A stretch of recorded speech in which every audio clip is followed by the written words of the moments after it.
গোপন গুনাহের মধ্যে অন্যতম একটা গুনাহ হলো পর্নোগ্রাফিতে আসক্ত হওয়া, যেটা উঠতি বয়সী তরুণ তরুণীরা অনেক বেশি করে থাকে। পর্নোগ্রাফি শব্দটা ইংরেজি, এটা গ্রিক শব্দ থেকে নেওয়া হয়েছে। গ্রিক শব্দ পর্নোগ্রিফয়া, এখান থেকে পর্নোগ্রাফি ইংরেজিটা নেওয়া হয়েছে, যার অর্থ হলো ম্যাগাজিন, নাটক, সিনেমা, পেপার, পত্রিকা অথবা যে কোনো মাধ্যমে অশ্লীলতা ঢুকিয়ে দেওয়া, অনুপ্রবেশ করিয়ে দেওয়া, এটা হলো পর্নোগ্রাফি। পর্নোগ্রাফির মূল উদ্দেশ্য হলো উলঙ্গ অথবা অর্ধালঙ্গ শরীরের বিভিন্ন অঙ্গ প্রত্যঙ্গ প্রদর্শন করে বিশেষ করে মুসলিম তরুণ তরুণীদেরকে যৌনতায় প্রলুব্ধ করা, এটা হলো পর্নোগ্রাফির মূল উদ্দেশ্য। পর্নোগ্রাফি 1895 সালে সর্বপ্রথম ইউরোপের দুই ব্যক্তি অশ্লীলতা মিশ্রিত পর্ন সিনেমা নির্মাণ করে, রমরমা ব্যবসা করে। তাদের থেকে অনুপ্রাণিত হয়ে ফ্রান্স, আমেরিকা, জার্মান সহ সারা পৃথিবীতে আস্তে আস্তে বিষয়টা ছড়িয়ে পড়ে। কয়েক বছর আগের রিপোর্ট অনুযায়ী পর্নোগ্রাফি বা অশ্লীলতা প্রচার করার ক্ষেত্রে, এই নীল সিনেমা তৈরি করার ক্ষেত্রে আমেরিকা 1 নম্বর, দ্বিতীয় স্থানে জার্মান। 2017 আগের রিপোর্ট।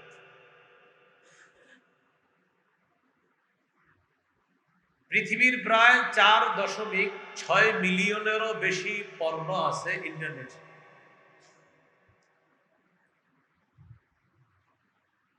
গবেষণায় দেখা যায়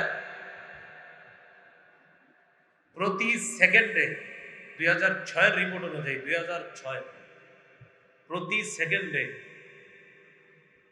সার্চ ইঞ্জিনে ADULT, অ্যাডাল্ট ওয়ার্ড বা অ্যাডাল্ট শব্দটা প্রতি সেকেন্ডে 372 জন মানুষ ইন্টারনেটে লেখে। অর্থাৎ তারা অশ্লীল সিনেমা দেখতে চায় প্রতি সেকেন্ডে 372 জন। 2006 রিপোর্ট। 1969 সালে ইন্টারনেট সারা পৃথিবীতে ব্যাপকভাবে বিস্তার লাভ করে। 1993-তে বাংলাদেশে ইন্টারনেটের মোটামুটি পদচারণা শুরু। 1996-তে সবার জন্য ইন্টারনেট ব্যাপকভাবে উন্মুক্ত করে দেওয়া হয়। 2010-11-তে সহজলভ্য করা হয়। 2010-11 থেকেই আমাদের দেশের তরুণ তরুণীরা পর্নোগ্রাফিতে, মাদকাসক্তে যে এর চেয়ে বেশি আসক্ত হচ্ছে পর্নোগ্রাফিতে। 2012-তে গিয়ে এটা আরো বাড়ছে। 13-তে গিয়ে ক্ষতির মোটামুটি যা হওয়ার হয়ে যায়। 14-15-তে গিয়ে চূড়ান্ত ফলাফল, জীবনটাই এমন অবস্থায় গিয়ে দাঁড়ায় ওই তরুণ তরুণীদের, এক পর্যায়ে পাগলের মতো হয়ে যায়। এটা ছাড়া আর কিছু বুঝে না। যতই বুঝাক, তার এটা একটা নেশা। সে শত বলে যে আমি আর এটাতে আর আসক্ত হব না, এরপরে হয়ে যায়। এটা ওলামায়ে কেরাম বেশি বলতে পারবে, কেন তাদের কাছে এই জাতীয় লোকগুলা আইসা বলে বিষয়গুলো, বলার পর আবার খোঁজ নেয়, আবার ওই কাজে জড়িয়ে পড়ে।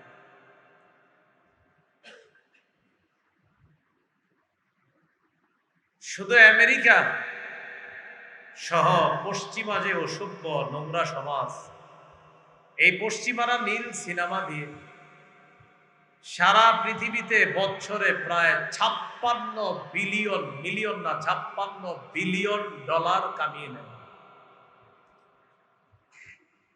তাদের মা বোন যারা, তারা পতিতা বৃত্তিতে জড়িয়ে পড়ে এক পর্যায়ে নিজেদের মা বোনদেরকে দেহ ব্যবসা করিয়ে বছরে $57 বিলিয়ন তারা কামায় বছরে,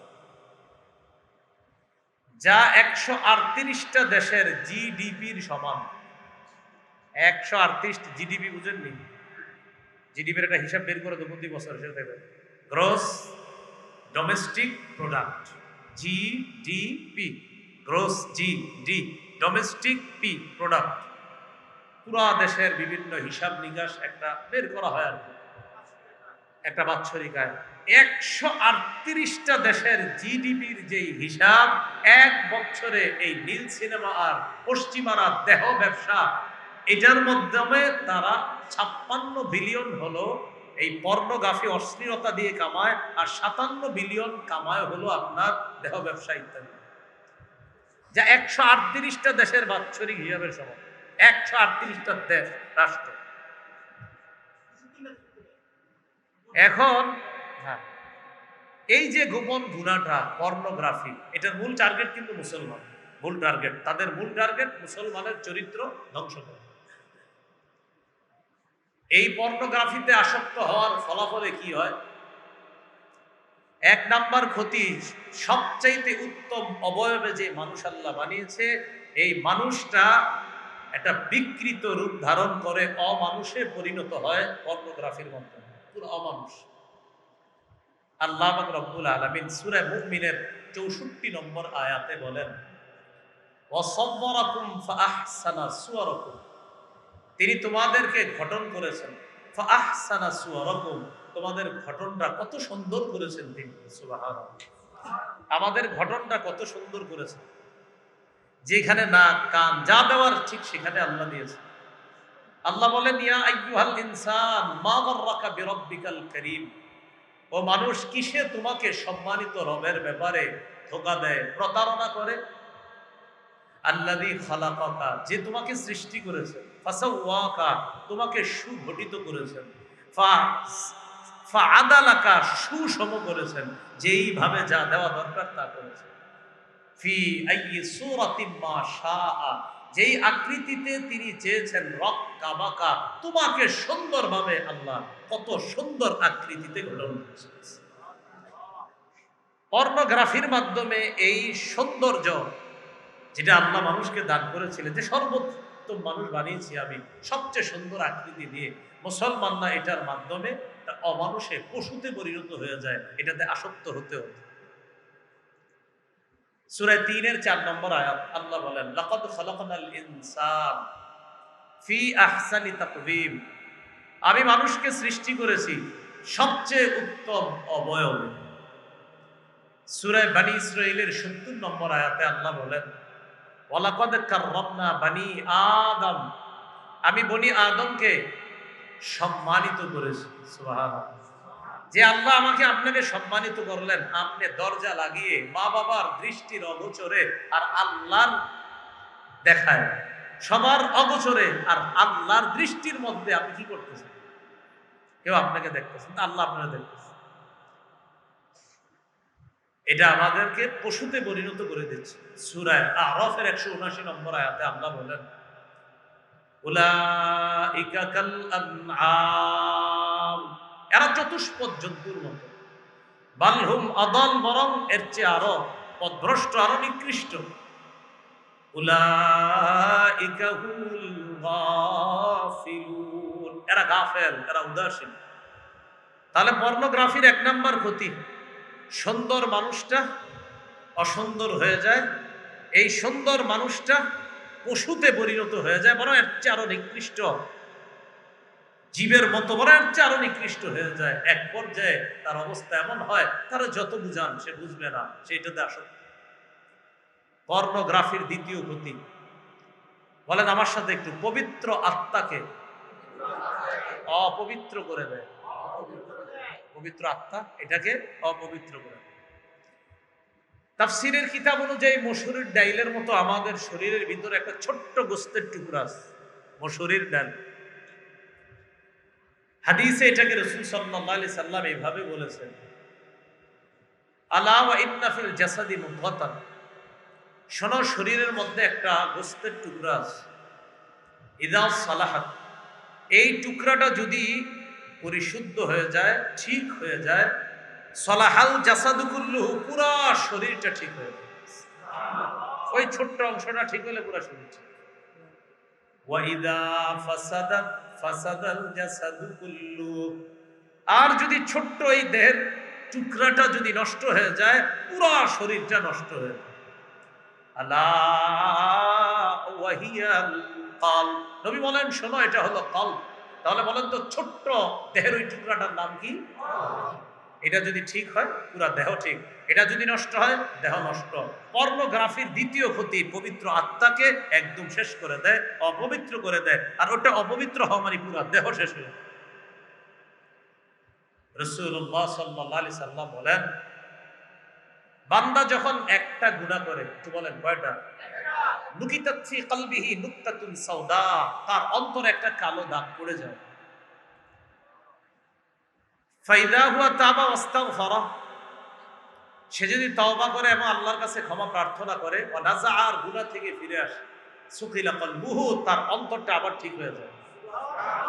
কিন্তু ওয়া ইন জাদা, সে যদি গুনাহ আরো বাড়ায়, কোনো বর্ণনায় জিদা, গুনাহ যদি বাড়তে থাকে বাড়তে থাকে, বাড়তে বাড়তে এক পর্যায়ে এমন হয়, হাত্তা তালু কলবা, ওই কালো দাগ পড়তে পড়তে পড়তে পড়তে পুরা কালো আবরণের নিচে অন্তরটা, কলবটা ঢাকা পড়ে যায়।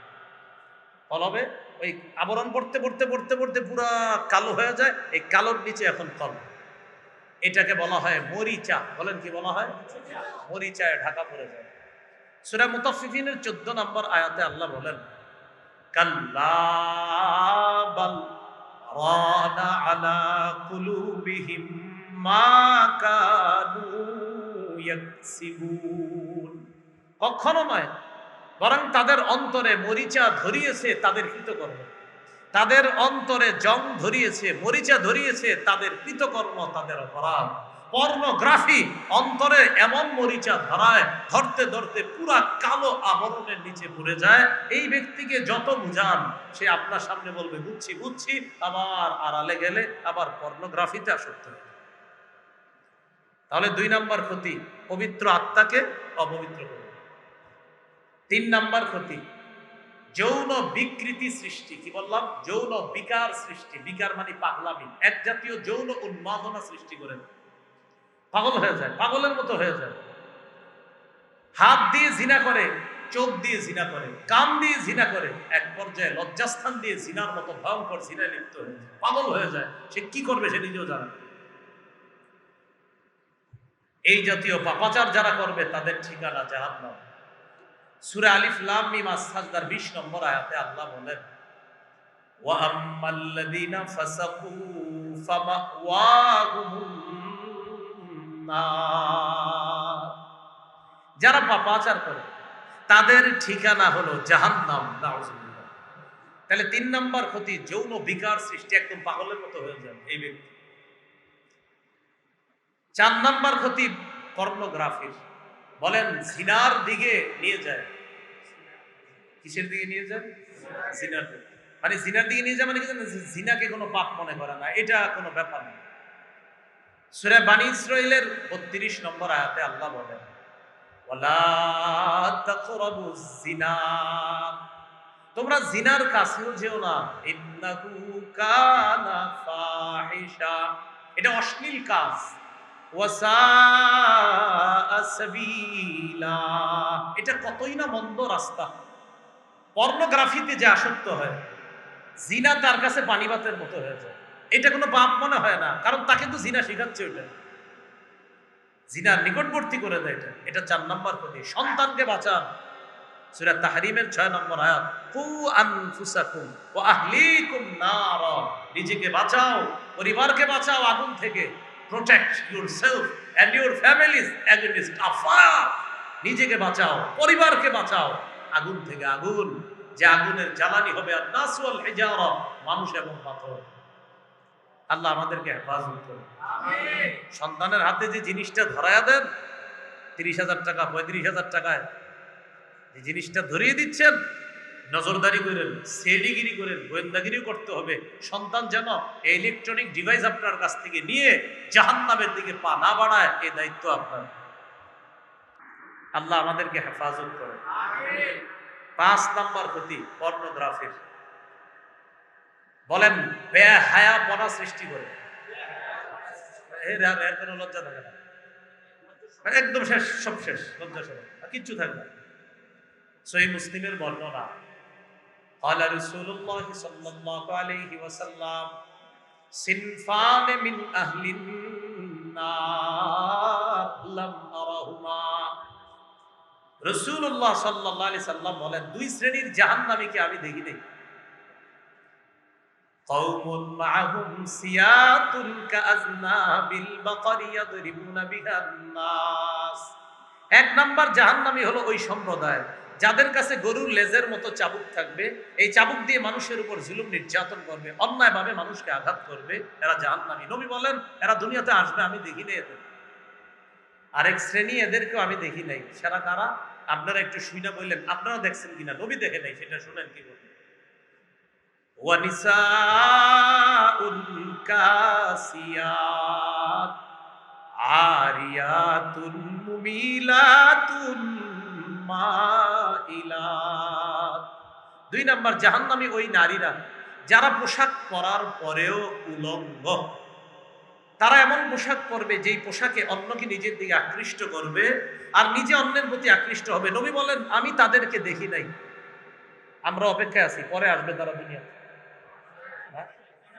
এই জাতীয় নারীরা পরে আসবে, তাহলে চলতেছে, এরা জাহান্নামী। এখন বলেন এই যে অশ্লীল পোশাক পরা, ওই যে আপনার পর্নোগ্রাফি, এই পর্নোগ্রাফি সহ, পর্নোগ্রাফি মানে শুধু যে আপনার অ্যাডাল্ট কোনো মুভি এতটুকুই না, যে কোনো যৌন বিকৃতি ঢুকিয়ে দেওয়া, নাটক সিনেমা যেখানেই, এটা তাদেরকে শিখায় যে এটা কোনো ব্যাপার না। এইগুলার মাধ্যমে তাদেরকে একটা স্লোগান শিখায়। সেটা কি? সেই পাশ্চাত্য আর পশ্চিমা অসভ্যতা কর্তৃক একটা স্লোগান আমাদের দেশের নারীদেরকেও তারা শিখায় দেয়। সেটা কি বলেন? কিসের বর? বর বর বর মানে স্বামী। বলেন কিসের বর? কিসের ঘর? দেহ আমার, সিদ্ধান্ত আমার। কিসের বর? কিসের ঘর? দেহ আমার, সিদ্ধান্ত আমার। এই স্লোগান। কিসের স্বামী, আবার কিসের ঘর, কিসের আমার দেহ, আমার সিদ্ধান্ত, স্লোগান শিখে। আল্লাহ আমাদেরকে হেফাজত করে। এই পর্নোগ্রাফির 5 নাম্বার ক্ষতি পোশাক আশাক, পরা না পরা এটা এরা কিছু মনেই করবে না। ওই যে বললাম দেহ আমার, সিদ্ধান্ত আমার, স্লোগান তো শিখিয়ে দিচ্ছে। এর কিছু বলতে যাবেন, বলবে তোমার কি? আমার দেহ আমার সিদ্ধান্ত। হলো 5। পর্নোগ্রাফির 6 নম্বর ক্ষতি, ছেলে একাধিক মেয়ে বন্ধু বানায়, একজন হলো বেস্ট ফ্রেন্ড, অন্যরা জাস্ট ফ্রেন্ড। মেয়ে একাধিক ছেলে বন্ধু বানায়, একজন হলো বয়ফ্রেন্ড, যেটারে বলে বিএফ, আর অন্যরা শুধু ফ্রেন্ডস। এটা হলো জিএফ, এটা বিএফ, একাধিক রাখবে। আর অনেকের স্ত্রী ঘরে আছে, থাকার পরেও তার গার্লফ্রেন্ড থাকে। আর অনেকে স্ত্রী হলো তার প্রয়োজন, গার্লফ্রেন্ড এটা হলো তার বাহিরের জগতে দরকার। এটা আপনাকে শিখাবে। স্ত্রী ঘুমাবে, অন্যত্র গিয়ে সে পর্নো সিনেমা দেখবে আর অন্য কোনো নারীর সাথে ফোনে কথা বলবে। ওলামায়ে হযরতদের দিনে জিজ্ঞাসা করবেন, এই জাতীয় আপনার লেখাও আলেমদের কাছে আসে যে এই করে ঘরের মধ্যে। আমার আগে হযরত আলোচনা করছে না, ওনারা যে কাজ করে ইসলাহের কাজ, এই যে আমাদের দেশে যে হযরতরা কাজ, ওনাদের কাছে বেশিরভাগ এই জাতীয় অভিযোগ যাচ্ছে। আমাদের দালকানগরের হযরত, আরো যারা এই ইসলাহের কাজগুলো করছে, তাদের কাছে এই অভিযোগ একের পর এক যাইতেছে। এই হালাত, এখন এই অবস্থা, আমার সব শেষ হয়ে যাইতেছে। নামাজ রোজা সামনাসামনি সব করে, কিন্তু ঘরের ভিতরে হালাত। আল্লাহ আমাদেরকে হেফাজত করুন। এইগুলো 6 নম্বর, যে আপনার একাধিক তার খারাপ বন্ধু থাকবে, ছেলের মেয়ে বন্ধু থাকবে, মেয়ের ছেলে বন্ধু থাকবে।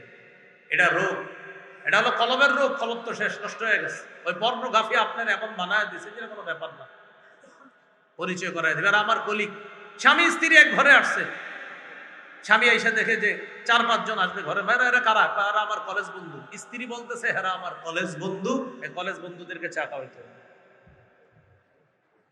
এরকম আমাদের বাংলাদেশে না থাকলেও পৃথিবীতে আছে। এলো 6 নম্বর। পর্নোগ্রাফির 7 নম্বর গতি। পর্নোগ্রাফি অশ্লীল অ্যাপস, এই অশ্লীল অ্যাপস বানানোর ক্ষেত্রে মুসলমানদেরকে উদ্বুদ্ধ করে। কেন? পর্নোগ্রাফি দিয়ে প্রচুর টাকা কামানো যায়, মুসলমানরাও এটার প্রতি উদ্বুদ্ধ হয়ে তারাও যেন এই জাতীয় অ্যাপস বানায়, অশ্লীল অ্যাপস তৈরি করে। যত অশ্লীল অ্যাপস বানাবে তত টাকা। 7 নাম্বার প্রতি, এমন এটা কোনো কারণ মনে করে না। রাসূলুল্লাহ সাল্লাল্লাহু আলাইহি সাল্লাম বলেন, মা কানাল ফুহশু ফি শাইইন ইল্লা শানা ওয়ালাল হায়াউ ফি শাইইন কাত্তু ইল্লা জানা। নবীজি বলেন, মা কানাল ফুহশু ফি শাইইন কাত্তু ইল্লা শানা। কোন জিনিসের মধ্যে যখন অশ্লীলতা থাকে তখন ওই জিনিসটাকে আরো নোংরা বানায়। কোন জিনিসে যখন অশ্লীলতা থাকে এটাকে আরো কি বানায়? নোংরা বানায়। আপনি যতই যুক্তি দেন যে হুজুর আমি তো ওই জায়গায় ভালো ভালো কাজ করি, কিন্তু একটা সাইট খারাপ সাইট, আর বলতেছেন এখানে ভালো কাজ করি, ওখানে যদি অশ্লীলতা থাকে সেটাকে নোংরা বানাবে। সেটাকে কি বানাবে? নোংরা বানাবে। আলেমদের কাছে প্রশ্ন করে, খবর দেখার জন্য টেলিভিশন রাখে ঘরে, কি দেখার জন্য? খবর। তো উনি তো শুধু খবর দেখে, উনি যাওয়ার পরে যে আর ঘরে কি হয় এটা কি খোঁজ রাখে? মা কানাল ফুহশু ফি শাইইন ইল্লা শানা। কোন কাজে যখন অশ্লীলতা থাকবে এটা আরো নোংরা বানাবে। ওয়ালাল হায়াউ ফি শাইইন কাত্তু ইল্লা জানা। আর কোন জিনিসের মধ্যে যখন লাজুকতা থাকবে, লজ্জাশীলতা থাকবে, এটার সৌন্দর্যতা আরো বাড়বে। এই দেখবেন একজন পর্দানেশীন পরিবার, তাদেরকে দেখলে আলাদা একটা সৌন্দর্যতা কাজ করে। আর একটা বেহায়া ছেলে মেয়ে রাস্তায় চললে দেখবেন অসৌন্দর্যতা আর আপনার ভিতরে মেজাজ খারাপ হওয়া কাজ করে। কারণ অশ্লীলতা নোংরামি বাড়ায় আর লাজুকতা সৌন্দর্য বাড়ায়। নবীজির কথা, লাজুকতা সৌন্দর্য বাড়াবে, অশ্লীলতা এটাকে নোংরা করবে। যদিও বুঝায় যে দেখো আমার সিদ্ধান্ত আমার, ও যে নোংরামি করতেছে এটা আসলে ও বুঝতেছে, কিন্তু আসলে ও ওই সমাজরে বুঝাইতেছে আমি কিছু। এও কিন্তু বুঝে, হে যে খবিস মার্কা কাম করে এটা সেও বুঝে। এগুলো 7 নাম্বার। তাহলে অশ্লীল অ্যাপসের প্রতি উদ্বুদ্ধ করে, এটা হলো 7। পর্নোগ্রাফির 8 নাম্বার প্রতি, ইমান থেকে আস্তে আস্তে মুমিনকে দূরে সরায়া দেয়। কি বলছি দেখেন, ইমান থেকে মুমিনকে দূরে সরায়া দেয়। রাসূলুল্লাহ সাল্লাল্লাহু আলাইহি সাল্লাম বলেন, ইন্নাল হায়া ওয়াল আফাফা মিনাল ঈমান। লজ্জাশীলতা এবং চারিত্রিক পবিত্রতা ঈমানের অঙ্গ। আবার বলছি, লজ্জাশীলতা এবং চারিত্রিক পবিত্রতা ঈমানের অঙ্গ। বলেন তো, লজ্জাশীলতা আর চারিত্রিক পবিত্রতা কিসের অঙ্গ? ঈমানের অঙ্গ। রাসূলুল্লাহ সাল্লাল্লাহু আলাইহি ওয়াসাল্লাম বলেন, লজ্জাশীলতা আর চারিত্রিক পবিত্রতা যদি না থাকে আস্তে আস্তে আপনার ঈমান কমে যাবে। বলেন, ঈমান কি হয়ে যাবে? এবার একটা হাদিস শুনেন। قال رسول الله صلى الله عليه وسلم لا يزني الزاني حين يزني وهو مؤمن ولا يسرق السارق حين يسرق وهو مؤمن ولا يشرب الخمر حين يشرب وهو مؤمن حين يشربها وهو مؤمن। ব্যভিচারকারী যখন ব্যভিচার করে তখন তার ঈমানটা থাকে না, ঈমানটা ওই মুহূর্তে থাকে না। চোর যখন চুরি করে তখন তার ঈমানটা সাথে থাকে না। মাদক যখন মদপান করে তখন ঈমানটা সাথে থাকে না। তাহলে ঈমান কই থাকে? অন্য হাদিসে নবী বলেন, ইদা জানার রাজুলু, যখন কোনো ব্যক্তি জিনা করে, খরাজা মিনহুল ঈমান, ঈমান তার থেকে বের হয়ে যায়। বের হওয়ার পর কানা আলাইহি কাযুল্লাহ, ঈমানটা তার উপর মেঘের মতো থাকে, মেঘের মতো তার উপর থাকে। আপনার ঈমানটা সাথে থাকে না, উপরে মেঘের মতো আছে, যে আমি এখানে আছি, ঈমান উপরে আছে।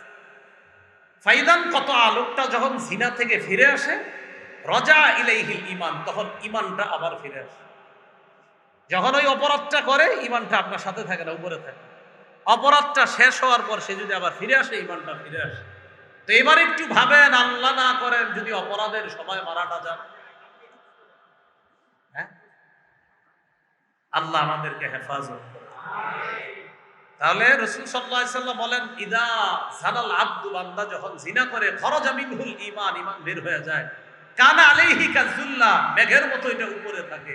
ফাইদান কাতআ, যখন সে এটা থেকে বিচ্ছিন্ন হয়ে পৃথক হয়ে আসে, রজা ইলাইহিল ঈমান, ঈমানটা তার দিকে আবার ফিরে আসে। আল্লাহ আমাদেরকে এই জাতীয় চিন্তা চেতনা থেকে হেফাজত করে। ৮ নাম্বার ক্ষতি, ইমান থেকে আস্তে আস্তে দূরে সরায় দেয়। কারণ জিনা, ব্যভিচার এটা তার কাছে কোনো অপরাধ বলে আর মনে হয় না। ৯ নাম্বার, ঘরে ঘরে ফিতনা। ঘরে ঘরে ফিতনা। এক পর্যায়ে যখন ইন্টারনেট না থাকবে, মা বাপরে মারতে যাবে, নেট না থাকবে।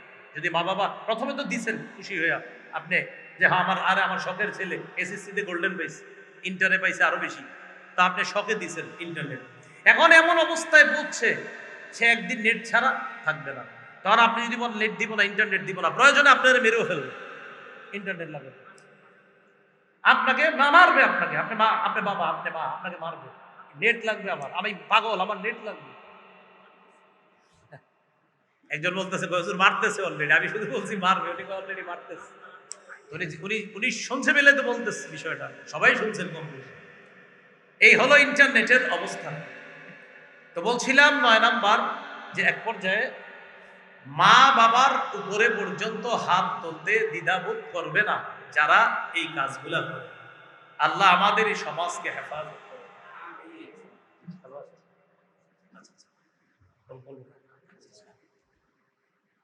তো ৯ নাম্বার যে ক্ষতিটার কথা বলতেছি আপনার, ৯ নাম্বার, ঘরে ঘরে ফিতনা।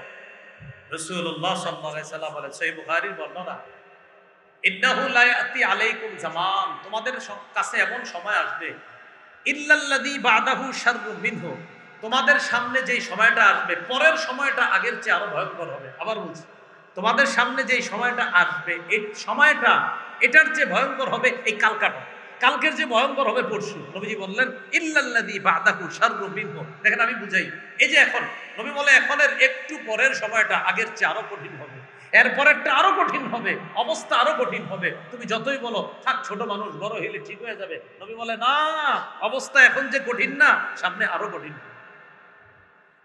ঘরে ঘরে ফিতনা। রাসূল বলেন তুমি ভাবছো যে ঠিক হয়ে যাবে, ফিতনা তো শুরু হইলো, কারণ এই ফিতনার দ্বার তুমি মা বাবা খুলে দিয়েছো, ফিতনা মাত্র শুরু হইলো, বুঝতে পারবে। প্রিয় অভিভাবক, সন্তানকে বাঁচান, সন্তানকে হেফাজত করেন। এই অশ্লীলতা, গোপন অশ্লীলতায় সন্তান যদি জড়িয়ে পড়ার আশঙ্কা মনে করেন, ওরে ফিরান। এটা জানবেন কবে জানেন? হঠাৎ ওর বন্ধুদের কাছ থেকে জানবেন ও তো এই অবস্থা, এখন তো ওর জীবনের সবচেয়ে শ্রেষ্ঠ সম্পদটা সমস্যা হয়ে গেছে, যৌবন। আল্লাহ আমাদেরকে হেফাজত করেন। পর্নোগ্রাফির এই ৯ নাম্বার ক্ষতি। ১০ নাম্বার ক্ষতি, চারিত্রিক অধপতন। এটা আর কি বুঝাবো, চারিত্রিক অধপতন। মুসলমানদেরকে ধ্বংস করার জন্য প্রতিদিন ২৬৬টা পর্ণ নির্মাণ করা হয়। প্রতিদিন প্রতিদিন কোন কোন জরিপে আসছে প্রতি ৩৯ মিনিটে একটা পর্ণ তৈরি করে মুসলমানদেরকে শেষ করবে। এদের টার্গেট, এরা তো এটার গুনাহ মনে করে না, তো এরা কি শেষ হবে? টার্গেট মুসলমানকে, এদের চরিত্র ধ্বংস করার একটাই উপায়, এছাড়া আর না। কি? এদেরকে ঘরে বসায়া এদের চরিত্র শেষ করবে। আল্লাহ আমাদেরকে হেফাজত করেন। পর্নোগ্রাফির 10টা ক্ষতির কথা বললাম। এবার আসেন, পর্নোগ্রাফি কি বললাম? এটা গোপন একটা পাপ, যেই পাপে যে জড়িয়ে পড়বে, আর যদি এটা নেশায় পরিণত হয়, তো মাদকাসক্ত কি দেখছেন আপনি, এর চেয়ে আরো ভয়ঙ্কর আসক্তি তার তৈরি হবে। এটা থেকে বাঁচবেন কিভাবে, এটা হলো আরো গুরুত্বপূর্ণ আলোচনা। একটু বলি, বলেন, গোপন গুনাহ থেকে বাঁচার জন্য গোপন ইবাদত বাড়ায় দেওয়া। গুনাহটা গোপনে করে, তো ওরে গোপন ইবাদত দিতে হবে, যে গুনাহ করতে মন চাইলেই তুমি সুবহানাল্লাহ পড়বা, মন চাইলেই কোরআন তেলাওয়াত করবা, মন চাইলেই নামাজে দাঁড়ায় যাবা, গোপন ইবাদত বাড়াইতে হবে। এখন কথা হলো গোপন ইবাদত বাড়ে কিভাবে? এটা হলো কথা। প্রথম কথা, গোপন অশ্লীলতা থেকে বাঁচার জন্য গোপন ইবাদত। হুজুর জানতে চাই গোপন ইবাদতটা বাড়াবো কেমনে, এটা একটু বলেন। গোপন ইবাদত বাড়ানোর কয়েকটা উপায় আমি বলে দিচ্ছি, একটু মন দিয়ে স্মরণ রাখবেন। আল্লাহ সকলকে স্মরণ রাখার তৌফিক দান করেন, অন্তত কিছু মনে থাকবে আশা করি। গোপন ইবাদত বাড়ানোর ১ নাম্বার উপায়, অন্তরের ইবাদতে মনোযোগ দেওয়া। বলেন, কিসে মনোযোগ দেওয়া? মনোযোগ দেওয়া। অন্তরের ইবাদত কি জিনিস? অন্তরের ইবাদত হলো, এক কথা একটু আমার সাথে বলেন, বলেন, কলব থেকে কলুষতা দূর করে, অশ্লীলতা বের করে, কুচিন্তা বের করে অন্তরের মধ্যে তাকওয়া পয়দা করা। সমস্ত কলুষতা বের করতে হবে, আল্লাহর ভয় ঢুকাইতে হবে, অন্তরের ইবাদতে মনোযোগ দিতে হবে। রাসূলুল্লাহ সাল্লাল্লাহু আলাইহি সাল্লাম বলেন, খায়রু দীনিকুম আল ওয়ারউ, তোমাদের সবচেয়ে উত্তম দিন হলো তাকওয়া। যার যত বেশি তাকওয়া সে তত বেশি দিনদার। যার যত বেশি তাকওয়া সে তত বেশি। যেমন এইখানে আমরা যারা আছি, কে কত বেশি মুত্তাকি আসলে কেউ জানি না আমরা। আসলে যার কলমে সবচেয়ে বেশি তাকওয়া, এখানে এমনও লোক থাকতে পারে যে লোকটা আমাদের চেয়ে সবচেয়ে বেশি হারাম থেকে বাইচা থাকে, যেটা আমি আপনি জানি না। এই লোকটা সবচেয়ে মুত্তাকি, কারণ সে হারাম খায় না, হারাম উপার্জন করে না, হারাম পোশাক পরে না, হারাম ধরে না, হালাল কম পাইলে সেটাই খায়, হালাল পোশাক পাইলে সেটাই পরিধান করে, হালাল উপার্জন কম হয় সেটাই সে গ্রহণ করে। হারাম সে ভুলেও বলেও না, শোনেও না, করেও না, পেটেও ঢুকায় না, উপার্জনও করে না। এই লোকটাকে আমি আপনি চিনি না, কিন্তু আল্লাহ রাসূল সাল্লাল্লাহু আলাইহি সাল্লাম বলেছেন, তিরমিজির বর্ণনা 2305 নম্বর হাদিস, এই হাদিসে আল্লাহ রাসূল বলেন, ইত্তাকিল মাহারিমা তাকুন আবাদান নাস, হারাম থেকে বাঁচো, মানুষের মাঝে সবচেয়ে শ্রেষ্ঠ আবেদ আল্লাহর ওলি হয়ে যাবে। সুবহানাল্লাহ। তারে আমি আপনি চিনি না, এরকম হইতে পারে যে ওই লোকটা আসলে অনেক পরহেজগার, ওই লোকটা হারাম থেকে বাঁচে, যারে এই এলাকাবাসীও চিনে না, অথচ লোকটা এলাকায় থাকে। তো বলছিলাম, অন্তরে তাকওয়া পয়দা করা, অন্তরের ইবাদতে মনোযোগ দেওয়া। ওমর ইবনে আব্দুল আজিজ রাহমাতুল্লাহি আলাইহি প্রতি জুমার দিন মিম্বরে দাঁড়ায় বলতেন, আইয়ুহান নাস আসলিহু আখিরাতাকুম ইউসলিহিল্লাহু লাকুম দুনিয়াকুম, তোমরা তোমাদের আখিরাত সাজাও, আল্লাহ তোমাদের দুনিয়া সাজায় দিবেন। আখিরাত পরিশুদ্ধ করো, আল্লাহ তোমাদের দুনিয়া পরিশুদ্ধ করবে। আমরা বলি দুনিয়া সাজাই আখিরাত হারাই, আসলে এখন থেকে আমরা বলবো আখিরাত সাজাই দুনিয়া কামাই। আখিরাত সাজান, দুনিয়া আল্লাহ দিবেন। তো ওমর ইবনে আব্দুল আজিজ বলেন, আসলিহু সারাইরাকুম, তোমাদের ভিতরে যে খারাপ জিনিসগুলো আছে এগুলো পরিশুদ্ধ করো। ইউসলিহিল্লাহু লাকুম আলানিয়াতাকুম, আল্লাহ তোমাদের বাহ্যিক অবস্থা পরিশুদ্ধ করে দিবেন, পরিপাটি করে দিবেন। 2 নাম্বার, গোপন ইবাদতে অভ্যস্ত হওয়ার 2 নাম্বার উপায়, বলেন আমার সাথে, অন্তর থেকে সৎ আমলের নিয়ত বেশি বেশি করা, দিল থেকে খালি বেশি বেশি নেক আমলের নিয়ত করা। সহিহ মুসলিমের বর্ণনা 1909 নম্বর হাদিস, রাসূলুল্লাহ সাল্লাল্লাহু আলাইহি সাল্লাম বলেন, মান সাআলাল্লাহ আশ-শাহাদা বিসিদকিন, যে ব্যক্তি দিল থেকে শাহাদাত কামনা করে, শহীদ হওয়া কামনা করে। কারা কারা দিল থেকে শহীদ হইতে চান? রেডিমেড হাত তোলা নাকি আসলে? আসলে এটা কিন্তু রেডিমেড, আর এটা আসলে। রেডিমেড কোনটা? জি ইনশাআল্লাহ, মানে বুঝায় যে সবাই কইছে আমিও কইলাম, এরকম না। বাস্তবিক রাসূলুল্লাহ সাল্লাল্লাহু আলাইহি সাল্লাম বলেন, কেউ যদি দিল থেকে শাহাদাত কামনা করে, বাল্লাগাহুল্লাহু মানাজিলাশ শুহাদা ওয়া ইন মাতা আলা ফিরাশিহি, সে যদি তার ঘরের বিছানায়ও মারা যায়, আল্লাহ তাকে শহীদদের মর্যাদা দিয়েছে। সুবহানাল্লাহ। ওই যে নিয়ত দিল থেকে করছে, নিয়ত দিল থেকে। গোপন ইবাদতে অভ্যস্ত হওয়ার 2 নাম্বার উপায়, দিল থেকে যে কোনো আমলের নিয়ত ভালোভাবে করবেন। আমি আর পর্নোগ্রাফি দেখব না, কঠিনভাবে নিয়ত করতে হবে যে আমি এটার বিপরীতে জিকির করব, আমি সুবহানাল্লাহ পড়বো, ইবলিস আমারে জ্বালাইলে আমি ইবাদত করব, এরকম নিয়ত করতে হবে। 3 নাম্বার, বলেন গোপনে বেশি বেশি দোয়া করা। দরজা বন্ধ করে ভিতরে বসে রয়েছেন, এই মুহূর্তে ইবলিস কয় গুনাহ করো, সমস্যা নেই, আপনি আল্লাহ মাফ করছেন, আল্লাহ ও আমারে জ্বালাইতেছে, আপনি আমারে ফিরান, আপনি আমারে ফিরান। অন্তত যতক্ষণ বলতেছেন ততক্ষণ তো গুনাহটা করতেছেন। আল্লাহ আপনি আমারে ফিরান, ও আমারে জ্বালাইতেছে, ও জ্বালাইতেছে, আপনি আমারে ফিরান, দোয়া করেন গোপনে। সূরা আরাফের 55 নম্বর আয়াতে আল্লাহ বলেন, উদউ রাব্বাকুম তাদাররুআ ওয়া খুফিয়া, তোমরা তোমাদের রবকে ডাকো তাদাররুআ, বিনীত হয়ে, ওয়া খুফিয়া, এবং চুপিসারে। রবকে ডাকো বিনীতভাবে এবং চুপিসারে। 4 নাম্বার, বলেন গোপনে জিকির করা। তাহলে 1 নাম্বার কাম করলে ইবলিস জ্বালাইতেছে, এই দেখ নাটক দেখ, সিনেমা দেখ, আপনি আল্লাহ আবার জ্বালাইতেছে, কি করব? এরকম দোয়া করার পর দোয়া থামছে, এবার এসে আবার জ্বালাইতেছে। এবার আপনার চতুর্থ কৌশল, গোপনে জিকির। তখন সুবহানাল্লাহ সুবহানাল্লাহ সুবহানাল্লাহ, ওই যে ও জ্বালাইতেছে, তা আপনি সুবহানাল্লাহ সুবহানাল্লাহ সুবহানাল্লাহ সুবহানাল্লাহ শুরু করবেন, করতেছেন দেখবেন আস্তে আস্তে আস্তে আস্তে আস্তে আস্তে ওই বিষয়টা মাথা থেকে আস্তে আস্তে চলে যাবে। এইভাবে গোপনে জিকির করা। সূরা আরাফের 205 নম্বর আয়াতে আল্লাহ বলেন, ওয়াযকুর রাব্বাকা ফি নাফসিক, তাদাররুআন ওয়া খীফাতাও ওয়া দুনাল জাহরি মিনাল কওলি বিল গুদুবি ওয়াল আসল। রবের জিকির করো এক, মনে মনে। দুই, তাদাররুআ বিনীতভাবে। তিন, ওয়া খীফা ভয়ভীতি নিয়ে। চার, ওয়া দুনাল জাহরি মিনাল কওল অনুচ্চ সুরে, আওয়াজ ছাড়া, কারো যেন ডিস্টার্ব না হয়। আপনি আল্লাহর একটু বলেন না এইভাবে যে আল্লাহ আপনি আমারে বাঁচান, আল্লাহ আমারে হেফাজত করেন, আস্তাগফিরুল্লাহ আস্তাগফিরুল্লাহ, আস্তে আস্তে আপনি জিকির করেন। 4 নাম্বার জিকির করলেন গোপন ইবাদত। সহিহ বুখারী 660 নম্বর হাদিসে আসছে, রাজুলুন যাকারাল্লাহ খালিয়া ফাফাদাত আইনা। আরশের ছায়াতলে 7 ব্যক্তিকে আল্লাহ জায়গা দিবে। একজন হলো ওই ব্যক্তি, যেই ব্যক্তি নির্জনে আল্লাহর কাছে কান্নাকাটি করে, আল্লাহকে স্মরণ করে আর তার চোখ দিয়ে পানি পড়ে। গোপনে গুনাহ যখন করবেন ওই মুহূর্তে গোপনে আল্লাহরে স্মরণ করতেছেন আর চোখ দিয়ে পানি পড়তেছে, আল্লাহ আপনি আমাকে দেওয়া এই সুন্দর দামি সম্পদ আমার যৌবনকে আমি কি করলাম, এটা চিন্তা করে চোখ দিয়ে পানি পড়তেছে। নবী বলেন এই ব্যক্তির যে চোখ দিয়ে পানি পড়তেছে আর গোপনে আল্লাহরে স্মরণ করতেছে, আল্লাহ তাকে আরশের ছায়া তলে যায়।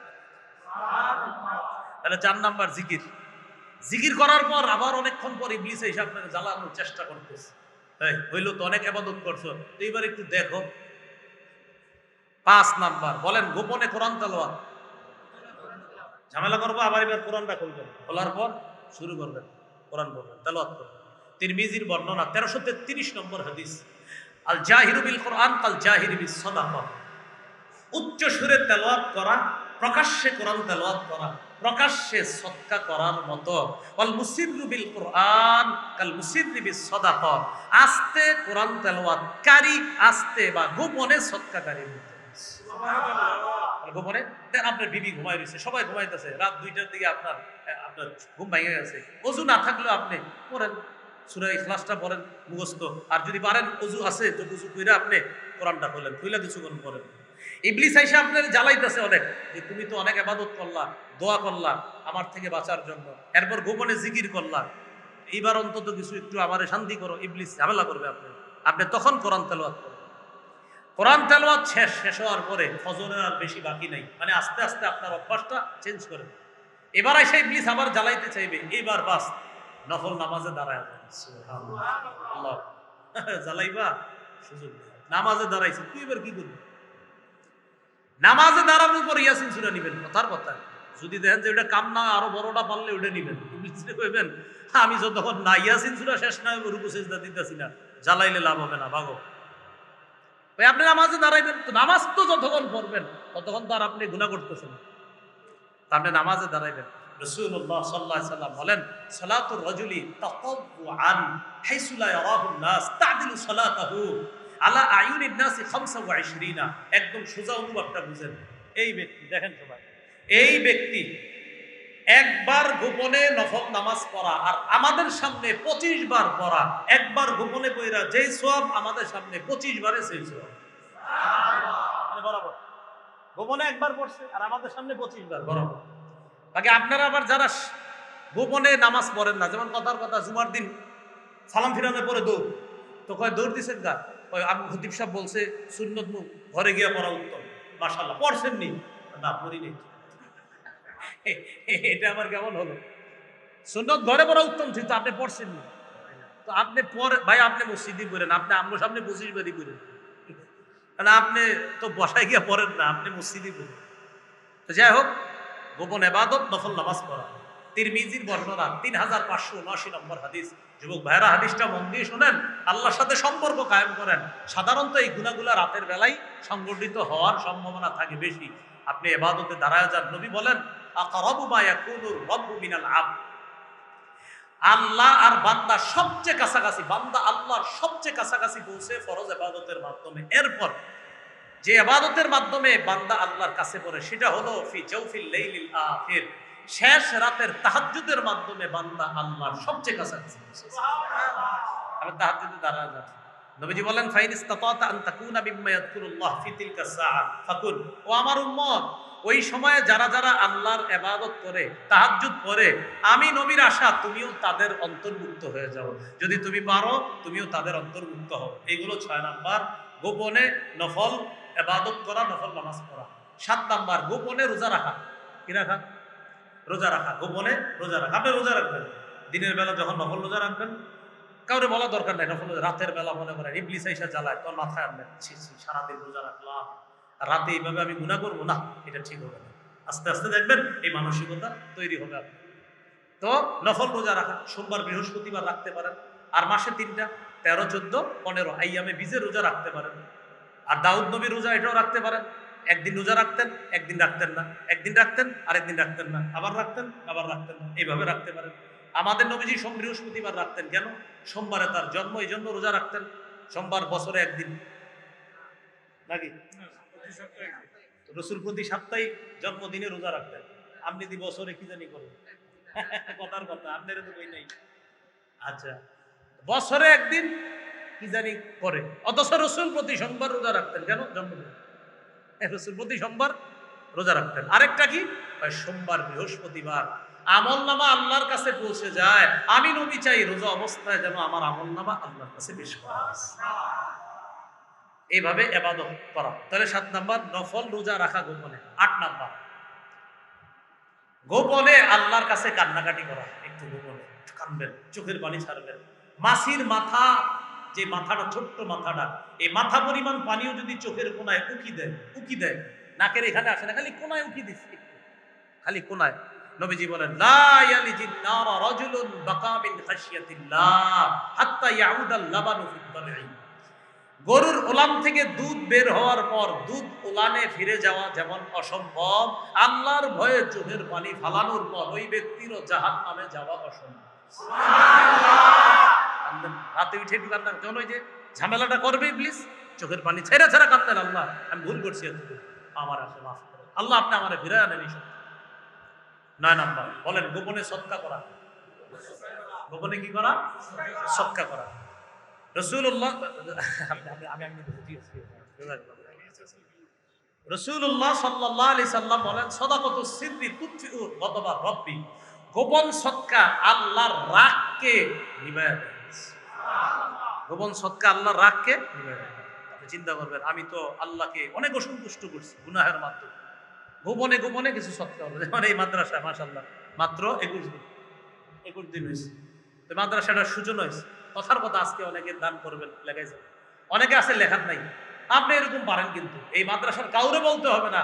দান বাক্স বা কিছু থাকলে, বা অফিসের মনে করেন হুজুর আছে, হঠাৎ একদিক দিয়ে আপনি একটা কিছু লিখে ওখানে দিয়ে গেলেন, আমি এক আল্লাহর বান্দা, মাদ্রাসায় টাকাগুলো দিয়ে দিলাম। আপনি নামও লেখা দরকার না, আমি আল্লাহর বান্দা, বাস দিয়ে দিলাম।